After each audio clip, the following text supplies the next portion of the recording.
Libérée dans un mois après 12 ans de prison, Karla Homolka devra respecter des restrictions sévères. Karla Homolka reste de marbre à l'annonce de ses conditions. La décision en satisfait plusieurs. Des feux de forêt impressionnants tout près de Chibougamau, une cinquantaine de résidents évacués. Une mission qui a tué, un premier cas résolu, ce jeune homme accusé du meurtre de Jean Leboeuf.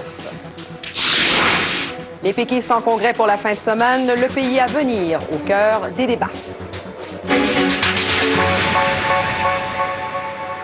C'est une première au Canada. Karla Homolka, qui va recouvrer sa liberté dans un mois, sera en liberté surveillée, même si elle a purgé la totalité de sa peine de 12 ans de prison. Le juge Jean Beaulieu de la Cour du Québec lui impose des conditions sévères. Maxime Landry. Pas un geste, pas une larme, Karla Homolka est restée de marbre en écoutant la décision du juge. Une décision qui comprend 11 conditions imposées dès sa libération. Les plus importantes? Aussitôt sortie de prison, Karla Homolka devra se rendre dans un poste de police pour donner sa nouvelle adresse et dire avec qui elle habite. Elle devra aussi se représenter à ce poste de police chaque mois.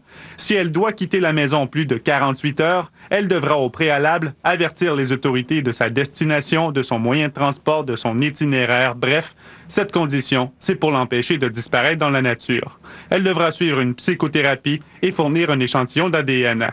Y a-t-il une crainte raisonnable que l'accusé récidive, se demande le juge. Selon lui, la réponse c'est oui. En imposant ces conditions, le juge a été très clair. Il a mentionné qu'il n'était pas question ici d'une prolongation de sentence. Bien au contraire, selon lui, c'est avant tout une question de prévention. Ces conditions, elles sont aussi imposées parce que Karla Homolka entretient une relation amoureuse avec le détenu Jean-Paul Gerbet, emprisonné pour meurtre. Il y a quelque temps en prison, les deux ont échangé un baiser, une photo et les sous-vêtements de l'un et l'autre. Karla Homolka savait que cette relation pouvait déraper, a rappelé le juge, en ajoutant « Elle a eu l'occasion de s'en retirer, elle ne l'a pas fait ». Au fond de ses yeux, raconte l'avocat des familles, je vois encore ce regard diabolique. D'ailleurs, Homolka n'aura pas le droit de communiquer avec Gerbet, Bernardo ou encore les familles des victimes. Le juge n'a donc pas tenu compte de l'image plutôt favorable dressée par le psychiatre Louis Morissette. Selon lui, non, Karla Homolka n'est pas une psychopathe, ne souffre pas de déviance sexuelle ni de troubles de la personnalité. Mais il ajoute qu'elle demeure vulnérable, que si elle fait un mauvais choix dans ses relations amoureuses, elle pourrait récidiver. Pour toutes ces raisons, Karla Homolka quittera sa prison bientôt, mais se retrouvera sous haute surveillance. Maxime Landry, TVA, Joliette. Pour ceux qui étaient impliqués dans les procédures judiciaires, les avocats du Québec et de l'Ontario, eh bien, c'est une bonne nouvelle. C'est le genre de décision, d'ailleurs, qu'ils attendaient et qu'ils espéraient. Et pour ceux qui craignent Karla Homolka, celle-ci a fait savoir qu'elle entendait respecter les conditions imposées par le juge. Félix Séguin. Les principaux acteurs du cas Homolka se sont fait attendre.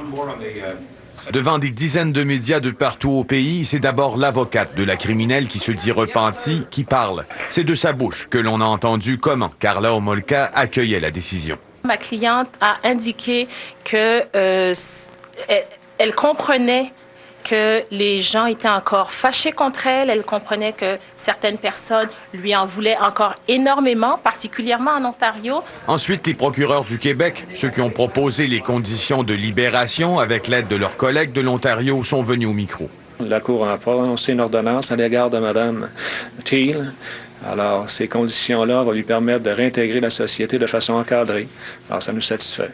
En Ontario, lieu de résidence de la criminelle, l'affaire était évidemment suivie avec grand intérêt.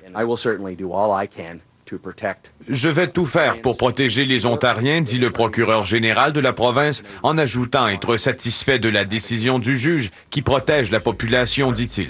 Finalement, le seul qui s'est défilé, c'est celui qui a témoigné pendant toute la journée pour la défense. Celui qui a dit que Karla Homolka ne représentait pas un degré de dangerosité très élevé pour la société. Une décision a été rendue. Et qu'en pensez-vous? Par la bouche de son avocate, on a aussi appris qu'Homolka entendait respecter les conditions de cette libération qui fait tant jaser. Félix Séguin, TVA, Joliette. Un feu de forêt à proximité de la ville de Chibougamau force les autorités à procéder à l'évacuation de résidents de la municipalité. Au moins une cinquantaine de personnes ont quitté leur demeure alors que l'incendie se situe à quelques centaines de mètres de la ville. Les images que vous voyez nous ont été envoyées par un résident du secteur. Heureusement, pour l'instant, seuls les résidents de la 14e avenue et de la 6e rue doivent quitter leur maison puisque le vent souffle vers l'extérieur de la ville. Les autorités craignent un changement de cap des vents, ce qui pourrait forcer une évacuation plus importante. Des camions-citernes de la Société de protection des forêts contre le feu arrosent l'incendie, tandis que les autorités locales ont recours au plan des mesures d'urgence de la municipalité. La route 167 demeure fermée à la circulation dans le secteur en raison de la mauvaise visibilité. La série d'émissions Qui a tué, qui a été diffusée à l'antenne du réseau TVA, a permis de résoudre une première affaire de meurtre, celui de Jean Leboeuf, qui était survenu en 1999. Un jeune homme de 22 ans, qui en avait 17 à l'époque, est accusé de meurtre prémédité. Jean-François Guérin. Ce jeune homme de 22 ans fait face à la plus grave accusation du code criminel, celle de meurtre prémédité. Les policiers ont mis plus de 5 ans et demi à lui mettre le grappin dessus. Le 20 octobre 1999, Jean Leboeuf, 42 ans, était retrouvé sans vie derrière le comptoir de sa boutique de jeux vidéo de la rue Jean-Talon-Est à Montréal. Il avait été abattu de plusieurs coups de feu en pleine heure du midi. 3 consoles et 9 jeux vidéo avaient été volés. Certains jeux avaient été dissimulés à proximité et les enquêteurs avaient fait lien avec une tentative de vol survenue 10 jours avant le meurtre. Ils savaient que les suspects demeuraient dans le secteur. En avril dernier, l'enquête a été relancée.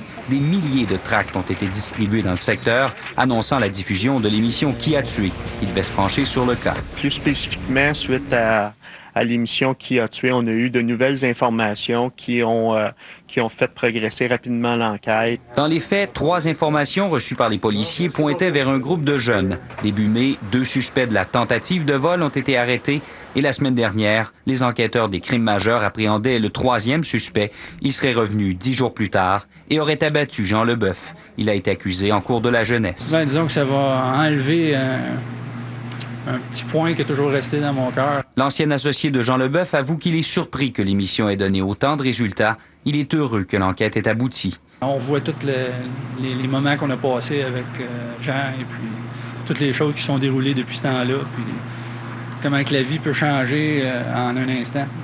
Élément troublant, plusieurs jeunes du secteur savaient ce qui s'était passé et connaissaient l'identité des personnes impliquées. Puis 5 ans et demi après, suite au visionnement de l'émission, bien là, ils ont réagi. Par contre, à l'époque, personne ne réagissait. Même s'il était mineur à l'époque, le jeune homme pourrait être assujetti à une peine pour adulte. Le suspect principal est arrêté, mais d'autres arrestations pourraient suivre. Le jeune homme reviendra en cours le 14 juin prochain. C'est un autre exemple qui nous démontre qu'aucune enquête n'est jamais totalement fermée et que la justice peut parfois avoir le bras long. Jean-François Guérin, TVA, Montréal. À Québec, un homme de 57 ans a écopé d'une peine de 2 ans dans la collectivité pour avoir agressé sexuellement sa tante de 88 ans. Le 6 mars 2003,